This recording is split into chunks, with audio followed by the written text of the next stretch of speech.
Mengapa keyakinan bahwa Allah ada di mana-mana adalah keyakinan menyimpang? Ya karena Allah mengatakan dia berada di atas, jemaah.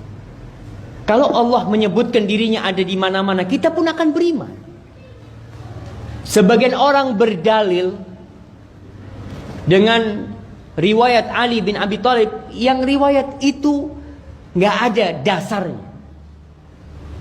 Riwayat itu dhaif, bahkan bisa jadi palsu.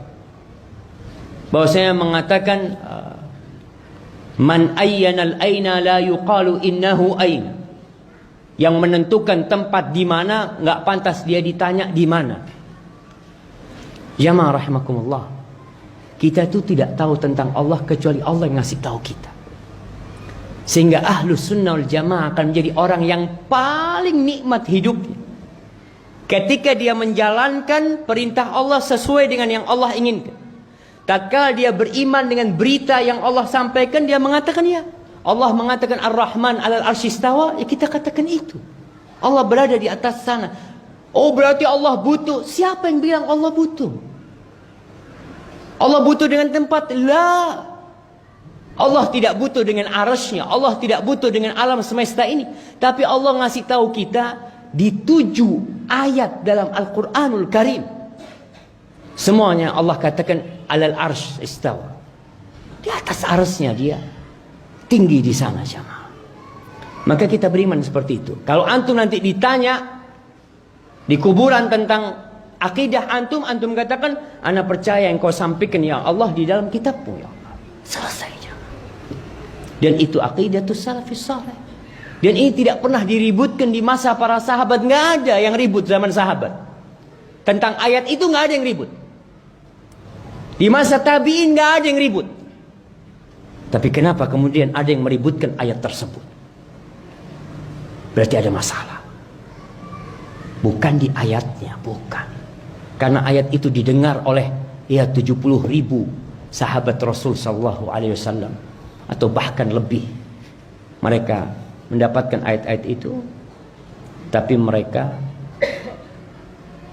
tidak meributkan hal itu. Nah, assalamualaikum Ustaz. Kenapa di Indonesia menteri agama itu yang berbiasa di publik kenapa dari Islam? Sedangkan menteri agama telah dipecah di berbagai agama. Serta Indonesia bukan negara Islam tapi negara demokratis. Jadi apakah Pancasila perlu diganti pada sila pertama dan ketiga? Antum mau ganti Pancasila, jemaah? Jemaah, negeri kita memang bukan negeri Islam. Tapi negeri kita, alhamdulillah, negeri yang berpenduduk muslim dan pemimpinnya muslim dan menteri-menterinya muslim, dan alhamdulillah umat Islam di negeri ini bisa melaksanakan syariatnya dengan bebas.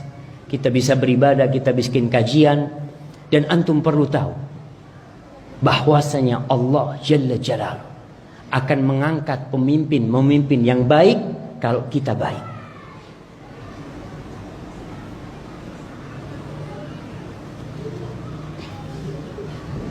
إيش تريد أنت؟ طيب طيب عفوا جل. طيب berkaitan dengan negeri kita. Setiap muslim harus berusaha berkhidmat kepada negeri. Apa yang bisa antum berikan kepada negeri? Yang pertama, jadilah antum orang baik. Dekatkan diri antum kepada Allah.